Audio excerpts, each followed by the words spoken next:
I'm Carol Speakerman, and this is Speakerman Speaks Retail, presented by MarketScale. Hey everyone, it's Carol, and welcome to episode 20 of Speakerman Speaks Retail, where we navigate retail from now to next by tracking my latest retail trajectories and through interviews with experts who are charting the course.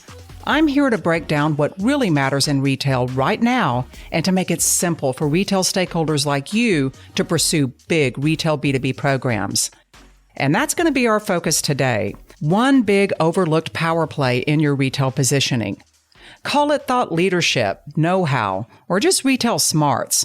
But so many of the supplier companies that I work with and speak to every day tell me that it's missing in their organizations. And usually they're pretty embarrassed about it. But they shouldn't be, because the chances are they're overestimating what it takes to achieve it. Thought leadership is super important, but it's also much simpler than you think. I've been talking about the importance of retail thought leadership forever. To send the message that you get this retail thing in every meeting, no matter who on your team is directing the action, and no matter who's sitting on the other side of that Zoom screen. And to be able to do it from a confident, neutral perspective without pitching. I call this setting the landscape, and it's the first step in my platform positioning process because it's just that important and powerful, and because these days it's impossible to compete just on features and benefits. It's impossible to compete just as a generic supplier, and just selling stuff is no longer good enough. Most suppliers wish it were, and too many suppliers pretend that it is because that gives them an excuse to skip over this thought leadership piece and go right back into their comfort zone, pitching. This is a huge mistake because when you're self-conscious about what you perceive as your lack of retail knowledge, you're erecting an imaginary barrier between you and your prospects. You're basically just saying, we're going to leave that to them. So you're over there on the other side waiting with bated breath for your chance to start your pitch because that's where you're most comfortable. But when you do that, you're giving up your edge. I call this retail imposter syndrome. It's really common, but we're going to talk about how you can cure it, how you can break down that barrier and easily build a bridge of knowledge and context that'll immediately set you apart from your pitch-happy competitors in meetings, in your content marketing, and in all of the conversations that you have in the industry. But let's start talking about the why, all the reasons why thought leadership, or what I call setting the landscape, is such a power play. Then we're going to get into what it looks like and how to pull it off.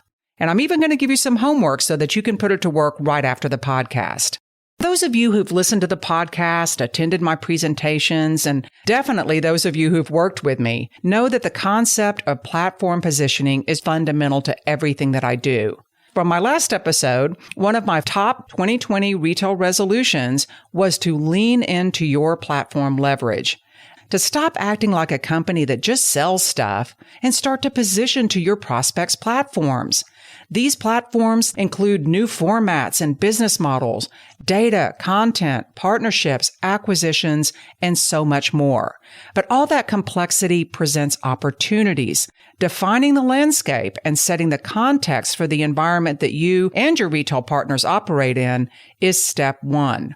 In other words, thought leadership and big picture thinking goes right to the front of the line. But like all 5 steps in my process, it informs your corporate positioning, which includes your marketing, your white papers, your industry presentations, web content, and so on.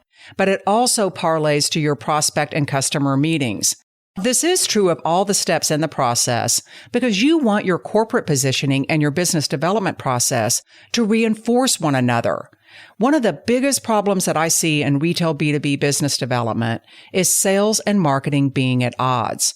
They have 2 totally different stories and no uniform process to unite them and align them with what retailers care about. So we're going to talk about how the landscape step applies to both your marketing and your business development. Before we do, I want to introduce an important concept: hierarchies.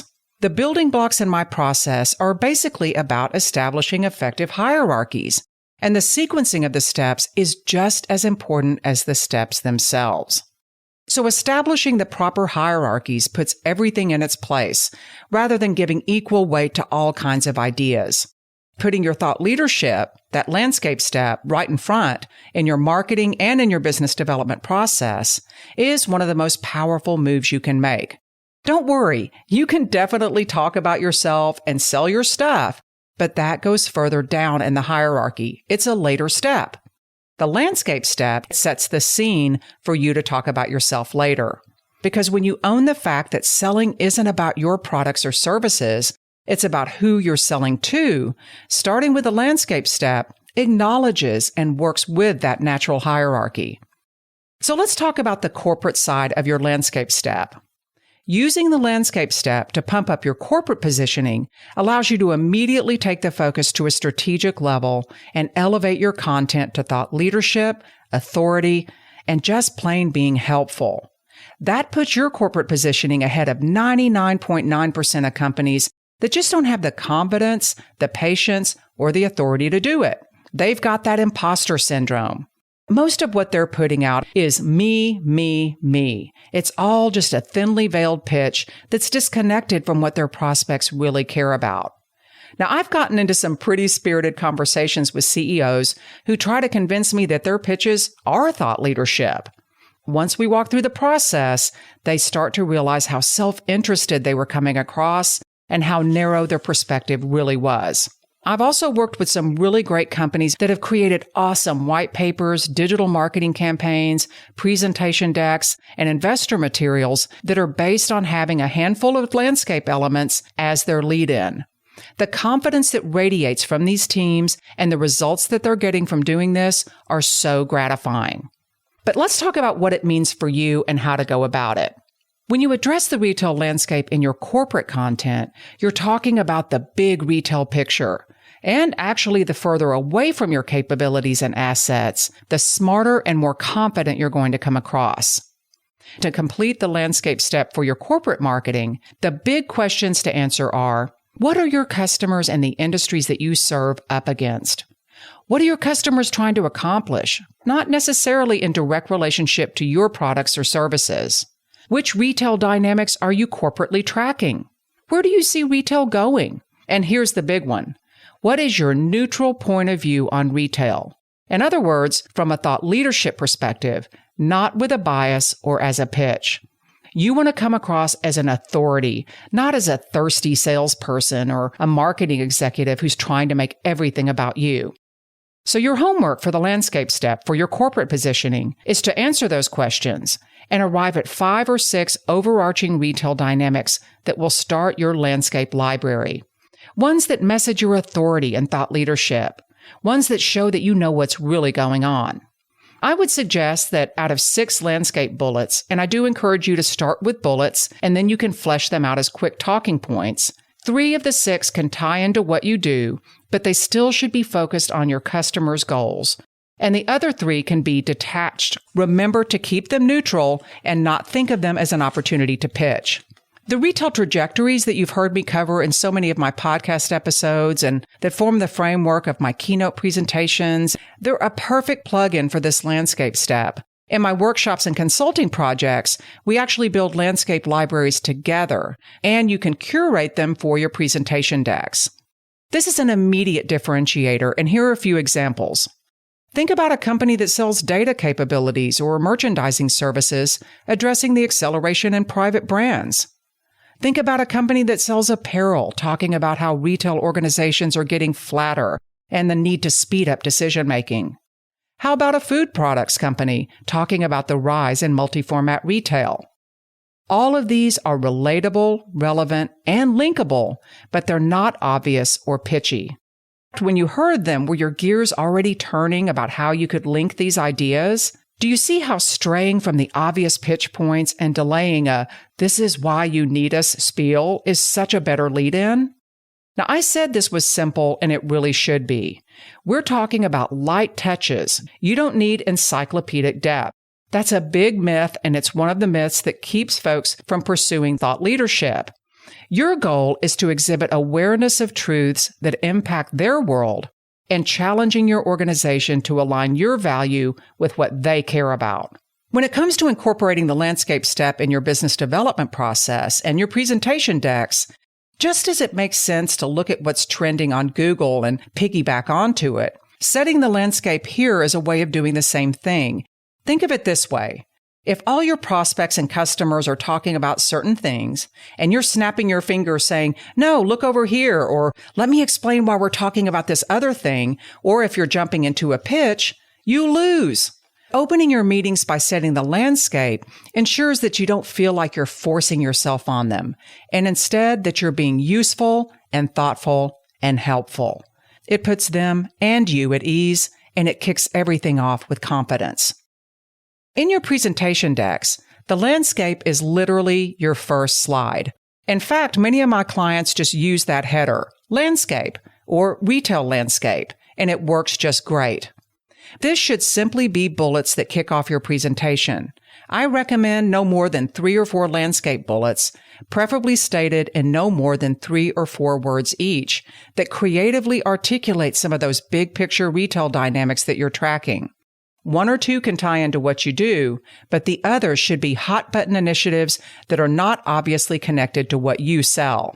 For your business development, your homework is to extract 3 or 4 bullets from your initial corporate landscape library that you're going to use to set the tone in your presentations.